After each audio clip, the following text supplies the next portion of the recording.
계시록 7장 4절부터 10절까지의 말씀을 우리가 읽었는데 지난 시간에는 1절부터 3절까지의 말씀을 우리가 참고를 했죠. 환난의 바람을 천사로 하여금 불지 못하게 붙잡고 있다. 이 바람이 언제 부는 거냐? 후 3년 반에 하나님께서 이 천사들을 놓아서 환난의 바람을 불게 하시는 거예요. 그러면 전 3년 반에 한때 두때 반때 성도들이 순교하는 것은 그건 환난이 아닌가?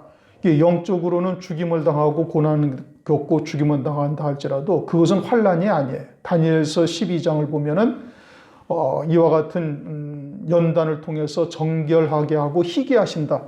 첫째 부활의 영광을 입게 하시려고 행하시는 역사인 것이지 그게 순교하는 성도들에게는 환난이 아니다 이겁니다.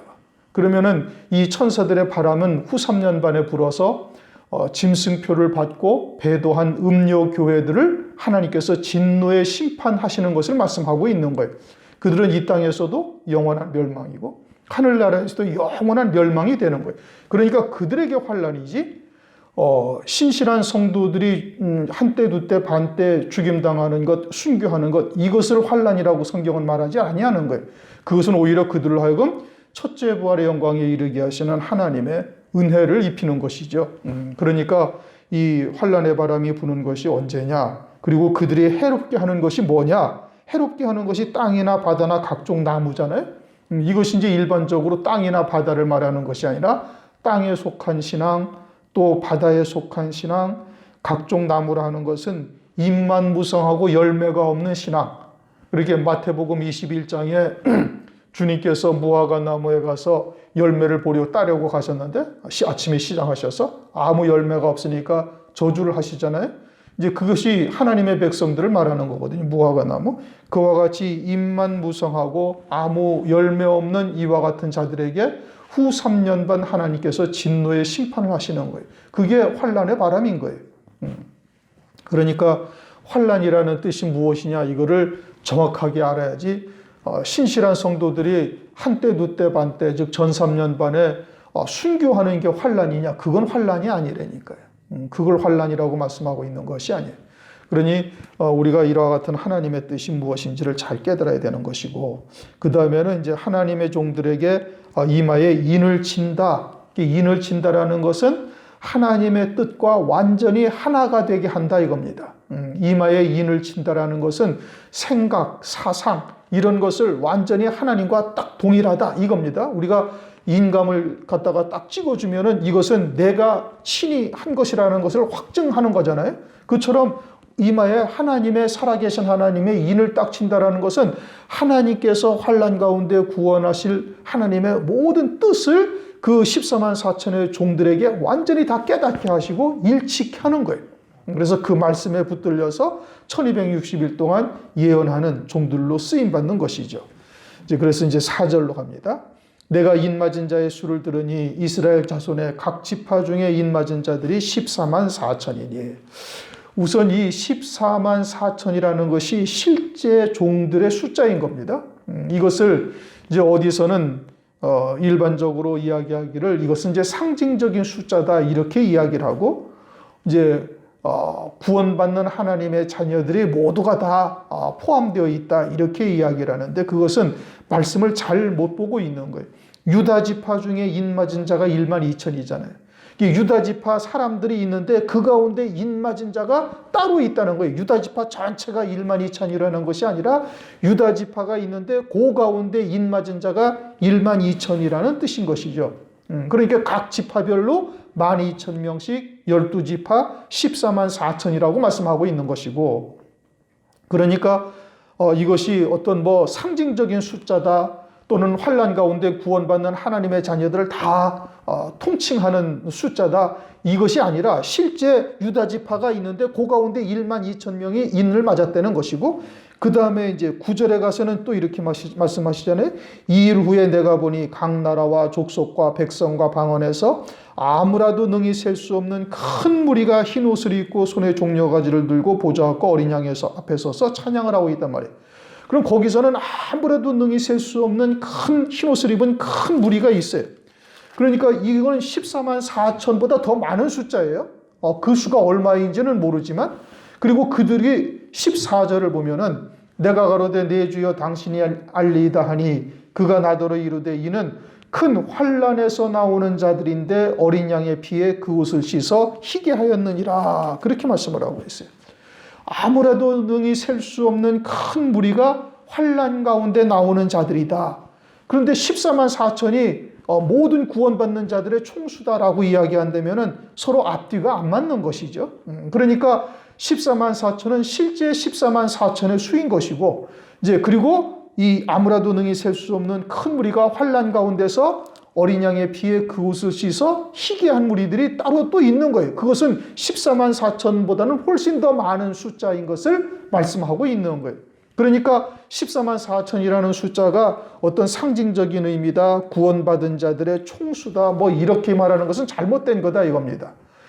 그러니까 유다 지파 가운데, 그 가운데서 인 맞은 자들이 있고 인 맞은 자들이 1만 2천 명이다.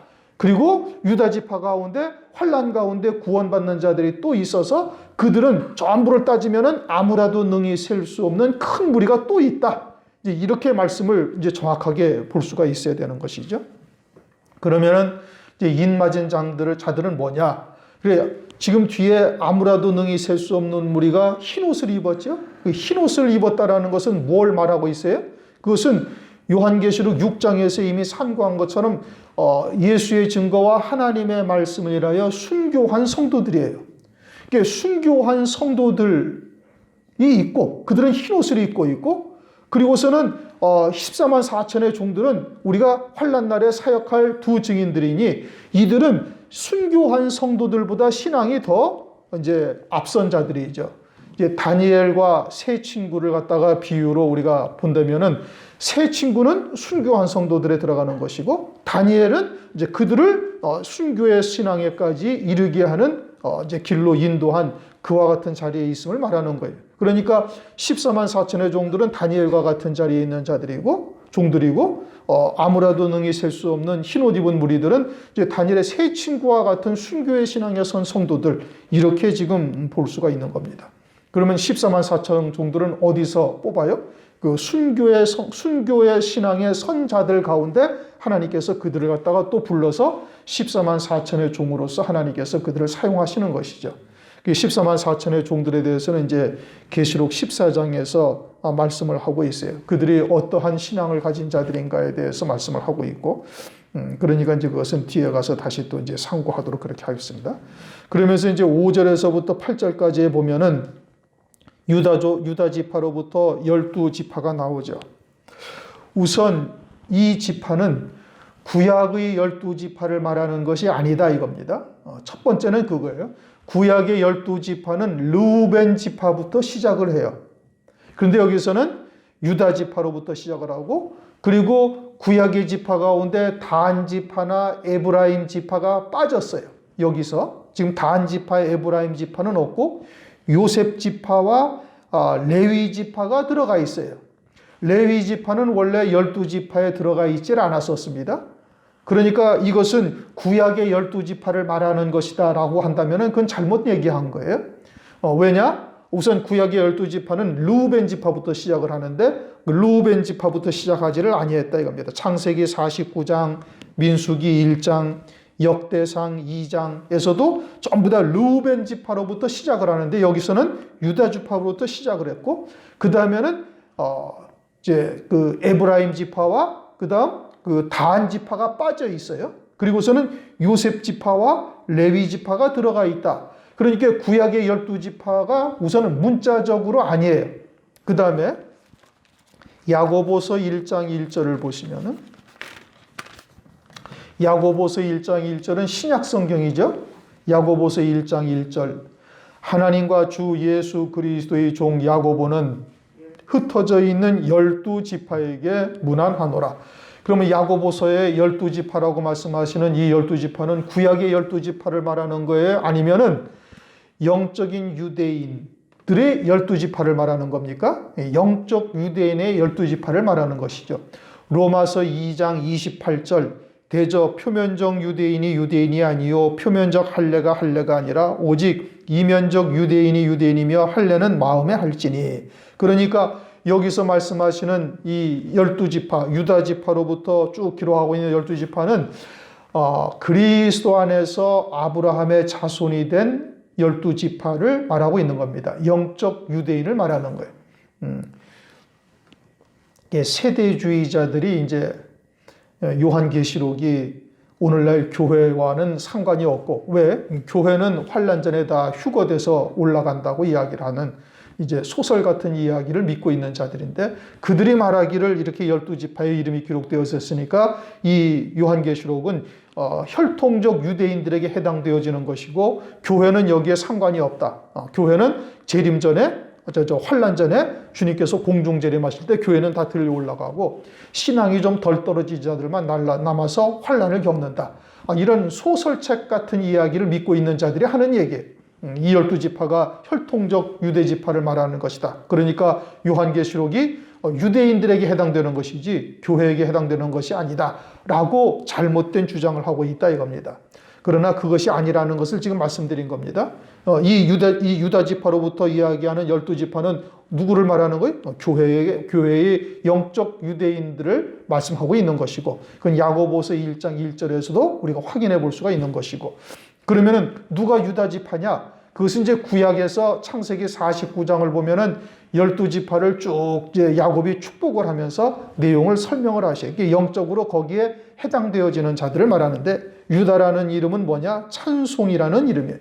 그러니까 모든 일에 선하신 하나님의 뜻을 깨닫고 찬송하며 받아들이는 거예요. 좋은 일이든 나쁜 일이든. 그러면 그것은 영적으로 유다 지파에 속한 것이고, 루벤은 무슨 말이냐? 보라, 아들이라. 그렇게 말하는 거예요. 그러니까 성령으로 거듭나서 아들의 자리에 들어서기 시작한 자, 이게 루벤 지파에 속하는 거예요. 이제 이와 같이 그 유다, 루벤, 갓, 아셀, 기타 등등 여기에 이름에 속한 그 이름의 뜻에 해당되어지는 영적인 유다 지파, 이거를 말하는 거예요. 그러니까 당신이 유다 지파냐, 나는 루벤 지파다, 영적으로 이게 지금 중요한 것이 아니고, 영적인 이스라엘이 다 여기에 이제 각각 있음을 우리에게 계시하는 것이고, 우리가 이제 그와 같은 믿음의 자리에 서서 마지막 때 환난 가운데 이루실 구원의 뜻을 깨닫고 구원받으면 되는 것이고, 그러면 단지파가 빠졌는데 단지파는 왜 빠졌느냐? 사사기 18장 10절을 보면은 단지파는 어떠한 지파냐면 세상에 부족한 것이 없는 곳을 차지하고, 그리고서 그것으로 즐거워하는 지파가 단지파예요. 그러니까 완전히 땅에 속한 지파가 되어져 있으니까 여기에 들어갈 수가 없음을 말하는 것이고, 그 다음 에브라임 지파는 왜 빠졌느냐? 에브라임 지파는 열왕기상 11장 26절을 보면 이제 이스라엘이 나뉠 때 남쪽 유다와 북쪽 이스라엘로 나뉘었는데, 그 르호보암 왕 때, 그렇죠? 다윗, 솔로몬, 그 다음 르호보암 왕 때 북쪽 10지파와 남쪽 유다로 나뉘어져요. 그런데 북쪽 10지파로 나뉘어질 때 그 선봉에 서고 초대 왕이 누구냐? 에브라임 지파의 여로보암이라는 자가 왕이 돼요. 그래서 다윗의 기업을 발로 차버리고, 그리고서는 우상을 섬기는 일에 가장 앞장섰던 북이스라엘 10지파를 멸망으로 이끌고 간 존재가 누구냐? 에브라임 지파의 여로보암 왕이다 이겁니다. 그래서 에브라임 지파가 신약성경 요한계시록에서는 빠진 것이죠. 이와 같은 신앙은 환난 날에 구원받지 못한다. 이것을 우리에게 영적으로 계시해 주는 겁니다. 그래서 14만 4천의 종들이 이제 5절부터 8절까지 쭉 나오죠. 14만 4천의 종들은 우선은 순교의 신앙의 선자, 그리고 요한계시록의 말씀을 통해서 그 말씀을 마지막 때에 따른 말씀이 아구까지 채워진 자, 그리고 이제 요한계시록 14장에 가면은 이제 여자로 더불어 더럽히지 아니한 자, 어린 양이 어디로 인도하든지 따라가는 자, 또는 새 노래를 부르는 자, 이제 이와 같은 것으로 14만 4천의 종의 자격이 어떠하다라는 것을 말씀하고 있어요. 근데 그것은 이제 14장 할 때 이제 우리가 상고하도록 하겠습니다. 그러면서 9절, 그렇게 해서 이제 14만 4천의 인을 치고 9절, 이 일 후에 내가 보니 각 나라와 족속과 백성과 방언에서 아무라도 능히 셀 수 없는 큰 무리가 흰 옷을 입고 손에 종려가지를 들고 보좌복과 어린 양 앞에 서 있다. 그렇게 말씀하십니다. 14만 4천의 종들을 인치는 것을 봤어요. 그럼 14만 4천의 종들은 이 땅에서 무슨 일을 해요? 환난 날에 1260일, 한때 두때 반때 동안 하나님의 말씀을 증거해서 순교할 성도를 순교하게 하고 예비처로 갈 성도를 예비처로 갈 수 있도록 말씀으로 그들을 세우는 일을 하는 겁니다. 그리고서는 이제 9절로 딱 넘어가 버리는데 9절에서는 지금 다시 읽어볼까요? 2일 후에 내가 보니 각 나라와 족속과 백성과 방언에서 아무라도 능히 셀 수 없는 무리가 큰 무리가 흰 옷을 입고 손에 종려가지를 들고 보좌 앞과 어린 양 앞에 서 있다. 이렇게 말씀하셔요. 그럼 보좌 앞과 어린 양 앞에 서 있는데 그들은 흰 옷을 입고 있다. 흰 옷을 입었다라는 것은 뭘 했다는 거예요? 이제 순교한 자들이다 이 뜻이죠. 그러면 이들은 죽어서 어디에 가 있어요? 그 영이 하나님의 보좌 앞에 지금 가 있는 거예요. 그럼 앞에 14만 4천의 종들은 이 땅에서 인을 맞은 거예요. 그러면 이 땅에서 인 맞은 14만 4천의 종들에 의해서 환난 날에 이와 같은 아무라도 능히 셀 수 없는 흰옷 입은 무리들이 순교를 통해서 어린 양의 보좌 앞에 서서 하나님과 어린 양을 찬송하는 자리에 서게 될 것을 나타내고 있는 겁니다. 다시 말씀을 드려요. 8절까지는 뭘 말하는가 하면 14만 4천의 종들을 말하는 거예요. 그리고 14만 4천의 종들이 여기 이후로는 14장까지 갈 때 아무 곳에도 14만 4천의 종들의 이야기가 나오질 않아요. 14만 4천의 종들이 계시록 14장 1절에 딱 가면 계시록 14장을 한번 보십시다. 14장 1절에 딱 가면 어떻게 되어 있는가? 또 내가 보니 보라 어린 양이 시온산에 섰고 그와 함께 14만 4천이 있는 14만 4천이 거기 올라가 있다는 거예요. 어디에? 어린 양 앞에. 그러면 이들이 살아서 주님을 만나는 거예요. 순교하고 그 영이 주님을 만난 거예요. 순교하고 그 영이 주님을 만난 거예요. 그렇죠? 14만 4천이 이 땅에서 어떤 일을 했는데 하나님의 살아계신 인을 이마에 맞고 이제 두 증인으로서 예언의 권세를 가지고 1260일 동안 예언한 거 그리고는 1260이 지난 다음에 순교할 자들 다 순교한 다음에 제일 마지막으로 딱 순교하고 그리고서는 하나님 앞에 어린 양의 보좌 앞에 딱 시온산에 올라가 있음을 말하는 거예요. 그리고 시온산에 올라가 있죠. 그러면 이제 다시 또 9절로 다시 와봐요. 9절 2일 후에 내가 보니 각 나라와 족속과 백성과 방언에서 아무라도 능히 셀 수 없는 큰 무리가 흰 옷을 입고 손에 종려가지를 들고 보좌 앞과 어린 양 앞에 서서 그러면 흰 옷을 입고 손에 종려가지를 들고 어린 양 앞에 서서 찬송하는 이들이 누구를 통해서 나온 거예요? 14만 4천의 종들을 통해서 나왔다 이겁니다. 이들이 순교한 자들이죠. 왜요? 흰 옷을 입고 있으니까. 어린 양의 보좌 앞에서 종려가지를 들고 어린 양을 찬양하고 있으니까 이들은 지상에 있는 자들이 아니에요. 그러니까 14만 4천의 종들을 통해서 이들이 나오게 되었음을 말하는 거예요. 그래서 14절에 뭐라고 말해요? 큰 환난에서 나오는 자들이다. 우선 이제 그렇게 말씀을 하고 있습니다. 큰 환난에서 나오는 자들인 것을 말하고 있는 거예요. 이게 순교한 성들이죠. 한때 두때 반때 성도의 권세가 다 깨어지기까지 하면은 끝이다 하면서 그 한때 두때 반때 성도의 권세가 깨어진 거예요. 이제 여러 차례 말씀을 드렸어요. 성도의 권세가 깨어진다라는 것은 뭘 말하는 거냐? 요한복음 1장 12절 하나님의 자녀가 되는 권세, 영접하는 자, 곧 그 이름을 믿는 자들에게는 하나님의 자녀가 되는 권세를 주었다 말씀하는 거예요. 하나님의 자녀가 된다는 것은 원죄에 있는 육체를 입고 공중권세 잡은 마귀가 주장하는 세상에서 살면서 영생의 열매를 맺는 것이 하나님의 자녀가 되는 권세란 말이에요. 그런데 그 권세가 한때, 두때, 반때를 지나서 성도의 권세가 다 깨어지기까지니 다니엘서 12장 7절에 그렇게 말씀을 하고 있죠. 성도의 권세가 깨어진다는 것은 영생의 열매를 맺을 수 있는 그 권세가 다른 사람에 의해서 깨어지는 거예요. 순교를 통해서 더 이상 영생의 열매를 맺을 수가 없게 되었다 이겁니다. 자연사한 것이 아니라 악한 자들에 의해서 죽임당함으로 더 영생의 열매를 맺을 수가 있는데 그들에 의해서 죽임당함으로 영생의 열매를 맺는 권세가 딱 깨뜨려진 거예요. 이제 그것을 다른 말로 하면 순교했다 이 뜻인 겁니다. 순교한 자들이고 순교한 자들은 다니엘서 12장 1절을 보십시다. 다시 한번 확인해서 우리가 하나님의 말씀을 정확하게 볼 수 있어요. 다니엘서 12장 1절을 보면은 다 찾으셨습니까? 다 찾으셨습니까? 다니엘서 12장 1절. 그때에 내 민족을 호위하는 대군 미가엘이 일어날 것이요 또 환란이 있으리니 이는 개국 이래로 그때까지 없던 환란일 것이며 그때에 네 백성 중 무릇 책에 기록된 모든 자가 구원을 얻을 것이라. 그러면서 12장 7절. 내가 들은즉 그 세마포를 입고 강물 위에 있는 자가 좌우에 손을 들어 하늘을 향하여 영생하시는 자를 가리켜 맹세하여 가로되 반드시 한때 두때 반때를 지나서 성도의 권세가 다 깨어지기까지니 그렇게 되면 이 모든 일이 끝나리라. 그래 성도의 권세가 깨어진다라고 말씀하고 있죠. 순교한다라는 뜻이고 그 순교하는 성도들은 다니엘서 1장에 뭐라고 말씀하고 있어요? 책에 기록된 자들이다 이겁니다. 그들이 구원을 얻는다라는 뜻이에요. 그러니까 환란이 시작되면은 이 책에 기록된 자들이 한때, 두때, 반때를 통해서 그들의 성도들의 권세가 깨어지는 거예요. 순교하는 거예요. 그렇죠? 그러면 어디에 책에 기록된 어느 책에 기록이 돼요? 계시록 13장 8절 어린 양의 생명책에 그 이름이 농명이 되는 거예요. 그래서 어린 양의 생명책에 농명이 된 자들이 환란을 통해서 그들의 한때, 두때, 반때를 통해 순교하게 되어질 것을 말씀을 하고 있는 것이지요.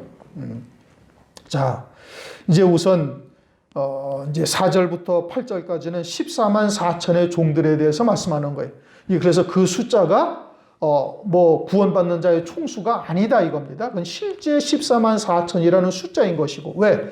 그 다음에 그들에 의해서 환난날 한때 두때 반때에 순교한 자들이 아무라도 능히 셀 수 없는 자들이 나오는 거예요.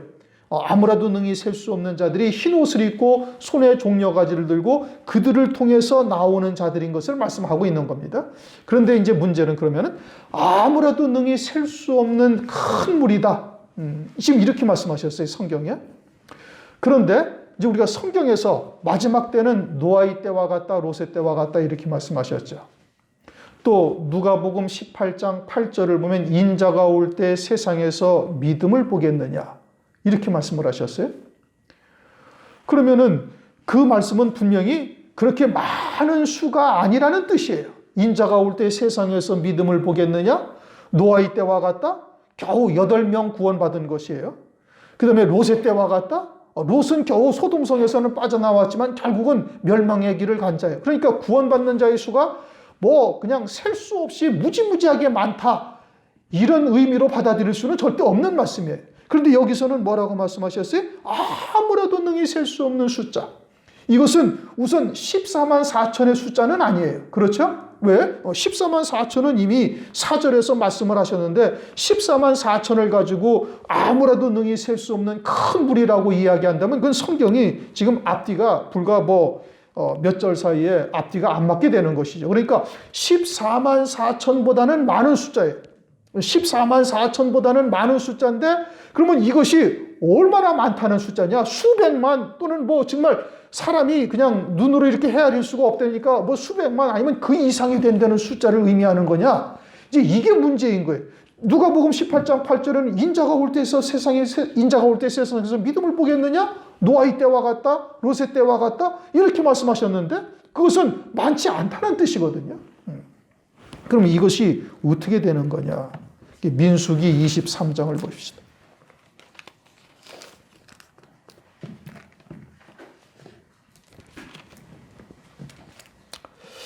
민수기 23장. 성경은 성경으로 풀어야 돼요. 그렇죠? 사람의 생각을 가지고서 해석을 하면은 그건 누누이 말씀드린 것처럼 사람의 계명이 돼버린단 말이에요. 아무라도 능히 셀 수 없는 큰 무리라는 것이 그냥 우리가 이성적으로 논리적으로 생각한다면 그러면 수백만 아니면은 그 이상 일일이 우리가 손으로 이렇게 헤아릴 수 없는 이와 같은 숫자인가라고 생각을 할 수가 있는데 그것은 사람의 생각이에요. 그렇게 풀면은 그건 사람의 생각이고 사람의 계명이 되는 거예요. 성경은 성경으로만 딱 풀어야 되는 거예요. 민수기 23장 10절을 읽습니다. 10절. 야곱의 티끌을 네 능히 계산하며 이스라엘의 1/4를 네 능히 계수할꼬. 야곱의 티끌, 그러니까 야곱의 그 후손들을 누가 능히 계수할 수 있겠느냐? 아무라도 셀 수가 없다. 그 4분의 1이라도 누가 셀 수가 있겠느냐? 그것도 셀 수가 없다 이겁니다. 그런데 광야에 들어갈 때 하나님께서 이 이스라엘 백성들을 헤아렸어요? 안 헤아렸어요? 헤아렸어요. 그리고 광야 40년이 지나고 그리고 가나안 땅에 들어갈 때 다시 두 번째 이스라엘 백성들을 계수를 합니다. 민수기 26장을 가시면은 쭉 계수를 해가지고 민수기 26장 51절을 보시겠습니다. 민수기 26장 51절. 이건 2차 계수. 가나안 땅에 들어가기 전에 이스라엘 백성들을 20세 이상의 남자를 계수한 거예요. 다 같이 읽습니다. 이스라엘 자손의 계수함을 입은 자가 60만 1,730명이었더라. 60만 1,370명의 남자, 20세 이상의 남자. 헤아렸어요? 안 헤아렸어요? 헤아렸어요. 그래서 숫자로 다 헤아릴 수가 있어요? 없어요? 헤아릴 수가 있었던 숫자예요. 그런데 그것을 민수기 23장 10절에는 뭐라고 말씀하셔요? 야곱의 티끌을 뉘능히 계산하며 아무도 셀 수가 없다는 거예요. 헤아렸어요? 못 헤아렸어요? 헤아렸어요. 헤아렸는데 그 야곱의 티끌을 누가 능히 계수할 수 있으며 그 4분의 1이라도 누가 능히 셀 수 있겠느냐라고 성경에서 말씀하셔요. 그러면 이 말씀의 뜻은 뭐냐? 그것은 야곱의 일행이 애굽에 내려간 것이 몇 명이 내려갔어요? 70명이 내려갔어요. 그렇죠?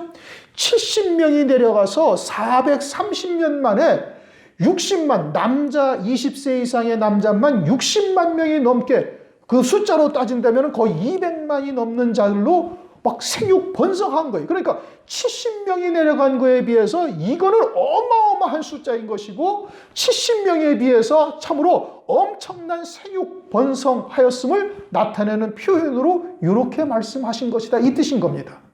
무슨 얘기인지 이해가 되셨습니까? 그러면 이제 다시 요한계시록에 가가지고 요한계시록 7장.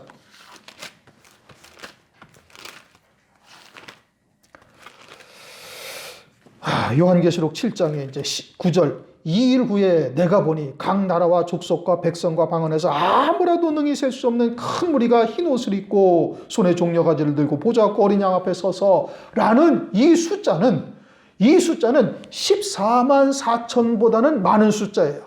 그렇죠? 14만 4천보다는 많은 숫자지만 문자대로 해석을 해서 수백만 혹은 그 이상의 엄청난 숫자가 환난 가운데 순교한다 라는 것은 아니다 이겁니다. 그러면 이 숫자가 얼마냐? 요한복음 6장 11절을 보십시다. 자, 11절. 각각 저희에게 흰 두루마기를 주시며 가라사대 아직 잠시 동안 쉬되 저희 동무종들과 형제들도 자기처럼 죽임을 받아 그 수가 차기까지 하라 라는 말씀은 하나님이 예정하신 순교하는 성도들의 숫자가 있다는 얘기예요. 그래요? 안 그래요? 하나님이 예정하신 동무종들과 형제들이 그 수가 차기까지 하라는 것은 예정하신 숫자가 있다는 의미고 한정된 수가 있다는 의미고 그것이 얼마냐라는 것은 성경에서 말씀하고 있지 않아요. 그러나 그렇다고 또 문자대로 정말 요 문자대로 아무라도 능히 셀 수 없는 큰 무리라서 수백만 혹은 그 이상의 엄청난 숫자가 환난 가운데 순교하느냐? 그것은 아니다 이겁니다. 그러면 어느 정도의 숫자일까? 그것을 지금 민수기에서 말씀하고 있는 거예요. 그러나 정확한 숫자는 아무도 알지 못하는 거예요. 그런데 민수기 23장 10절에서 조금 전에 우리가 뭐라고 읽었는 거 아니? 야곱의 티끌을 뉘능히 계산하며 이스라엘의 4분의 1을 뉘능히 계수할고 야곱의 티끌은 60만 명이 넘는 것은 우리가 알잖아요. 그렇죠? 그리고 그 4분의 1이라면 60만 명의 4분의 1이면 얼마예요? 15만입니다. 15만이라는 숫자는 14만 4천의 살아계신 하나님의 인을 맡고 환난 가운데 사역할 종들의 숫자와 비슷한 수치예요. 그렇죠? 그런데 주님께서 성경에 말씀하시기를 그 4분의 1도 뉘능히 계수할고 야곱의 티끌을 누가 능히 셀 수 있으며 그 4분의 1을 뉘능히 계수할고라고 말씀하고 있으니 우리가 이것이 14만 4천보다는 많은 숫자지만 훨씬 더 어마어마한 숫자가 순교하는 것은 아니다 이 뜻인 겁니다. 그러니까 이제 대충 유추해서 해석을 할 수는 있어요. 그렇죠? 어느 정도가 되겠구나라고 생각을 할 수가 있지만 그것이 이만큼이다라고 이야기할 수는 없는 거예요. 그러나 이제 민수기 23장을 통해서 이 정도의 숫자를 가지고 하나님께서는 이것을 야곱의 티끌을 뉘능히 계수할 거였으니 순교자의 숫자가 수백만이 되는 것은 아니고 왜? 인자가 올 때 세상에서 믿음을 보겠느냐 또는 노아의 때와 같다 롯의 때와 같다라고 말씀하셨으니 그와 같이 어마어마한 숫자가 환란에 순교하는 것은 아니지만은 14만 4천보다는 훨씬 많은 수가 환란날에 이와 같은 순교의 영광을 입게 되어질 것이고 그것은 민수기를 통해서 우리가 대충 가늠해 볼 수는 있지만 정확한 숫자는 우리가 말할 수가 없는 것이죠. 무슨 얘기인지 이해가 되셨습니까? 그러면서 손에 종려가지를 들고 어린 양과 보좌 앞에 서서 큰 소리로 외쳐 가로되 구원하심이 보좌에 앉으신 우리 하나님과 어린 양에게 있도다 하면서 찬송을 하는 거예요. 이게 손에 종려가지를 들었다는 것은 승리했다는 겁니다. 어떻게 승리한 거예요? 순교를 통해서 승리한 거예요. 끝까지 신앙의 정절을 지키되 육신의 목숨을 구차하게 구걸하지 아니하며 승리한 거예요. 히브리서 11장 35절 말씀처럼 더 좋은 부활을 얻고자 악형을 받되 구차히 면하지 아니한 이와 같은 믿음의 승리를 했다 이겁니다. 그런데 그 믿음의 승리를 한 것이 누구로 말미암습니다? 오직 하나님의 은혜로 말미암습니다. 그게 종려가지를 들었다라는 것은 신명기 34장 3절 여리고 성읍을 종려의 성읍이라고 하는데 이것을 하나님의 승리로 얻은 거죠. 하나님께서 우리에게 이스라엘 백성들에게 그냥 주신 것이다 이겁니다. 그래서 손에 종려가지를 들고 하나님과 어린 양 앞에 찬송하는데 그런데 10절에 뭐라고 말씀하고 있어요? 큰 소리로 외쳐 가로되 그렇게 말씀하고 있어요. 아무라도 능히 셀 수 없는 무리에 속한 자는 다 들을 수 있는 큰 소리다 이겁니다. 그들이 큰 소리로 외쳤다, 하나님을 찬양했다라는 것은 우리로 하여금 14만 4천과 아무라도 능히 셀 수 없는 자리의 영광이 무엇인지를 깨닫고 예비된 자들에게는 다 들릴 수 있는 큰 소리로 외쳤다 이겁니다. 그러니까 이 말씀을 통해서 내게 그와 같은 영광이 예비되어 있는 자들에게는 이것이 내게 주시는 하나님의 말씀이로구나. 나를 위해서 예비하신 영광이 저 흰옷 입은 자의 자리에 우리가 서는 것이로구나. 우리가 저 자리에 서서 손에 종려가지를 들고 하나님 앞에 찬양을 드리며 우리 환난을 통해서 이와 같은 구원을 이루신 하나님을 찬송하는 자리에 서서 찬양해야 할 이 자리가 내가 가야 할 자리라는 것을 이 자리를 위해서 예비된 자들은 다 들을 수 있도록 하나님께서 큰 소리로 이 무리들이 큰 소리로 지금 부르고 있음을 말씀을 하고 있는 거예요. 그 소리를 들은 자들은 어떻게 해야 되는가? 믿음으로 받으면 되는 거예요. 그리고 그 믿음의 서기를 끝부단히 하나님께 간구해야 되는 것이죠. 마가복음 11장 24절 그러므로 내가 너희에게 말하노니 무엇이든지 기도하고 구하는 것은 받은 줄로 믿으라. 그리하면 너희에게 그대로 되리라. 믿음은 바라는 것들의 실상이요. 그러니까 구하는 것을 받은 줄로 어떻게 하는 거예요? 믿으라는 거예요. 이것이 하나님께서 나를 위해서 예배하신 영광이라고 해서 믿으면 되는 거예요. 내게 믿어진 자는 그것이 실상이 하늘에 있으니 하나님께서 성령으로 말미암아 내게 믿게 하시고 믿음은 바라는 것들의 실상이요 보지 못하는 것들의 증거다라고 말씀하시는 겁니다. 그렇게 믿음으로 받은 자들에게는 하나님께서 은혜 시대의 연단의 과정을 통해서 그들을 세워가시는 역사를 이루시는 거예요. 여러 가지의 말씀을 하나님께서 때에 따른 말씀으로 주시면서 여러 가지의 연단의 과정들을 거쳐서 땅에 속한 것들을 다 끊어내게 하시고 환난 날에 넉넉히 믿음으로 이겨나갈 수 있도록 하나님께서 은혜를 베풀어 주시는 겁니다. 지혜와 계시의 영을 받으라고 에베소서 1장에서 말씀하고 있죠. 지혜와 계시의 영을 받으면은 하나님이 누군지 알고 마음의 눈이 밝아져서 그 부르신 부름의 소망과 그 하늘의 영광의 풍성함이 어떠하며 믿는 자에게 이루시는 하나님의 능력이 어떠한지를 깨닫게 하시는 거예요. 그리고서는 믿는 자에게 그대로 하나님께서 이루어 가신다 이겁니다.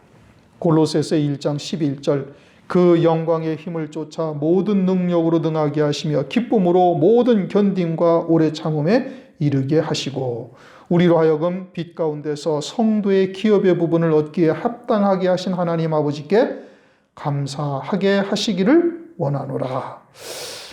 오늘 우리가 이제 14만 4천의 종과 그들로 말미암아 순교를 통해서 흰 옷을 입고 하나님의 보좌 앞에서 찬양하는 흰 옷을 입은 무리들에 대해서 오늘 상고를 한 겁니다. 우리가 추구해야 할 마지막 때의 표대가 요 자리인 것이거든요. 그러니까 그 소리가, 그 말씀이 우리에게 내게 주시는 하나님의 말씀이다라고 받아들이시고 그냥 믿으면 되는 거예요. 믿고 구하고 받은 것을, 간구한 것을, 구한 것을 받은 줄로 믿고 믿음으로 말걸음을 내디디면 하나님께서 이루어 가신다 이겁니다. 그러나 그 이루시는 과정이 조금 이제 연단의 과정이 많죠. 좁고 협착한 길이니까. 그러나 끝까지 남은 자는 하나님께서 반드시 그와 같은 영광의 자리에 이르게 하시는 전능하신 하나님이시다. 우리의 구원을 이루어 가시는 하나님이시다. 우리가 그것을 믿고 끝까지 그 믿음의 자리에서 승리하시기를 주님의 이름으로 축원합니다.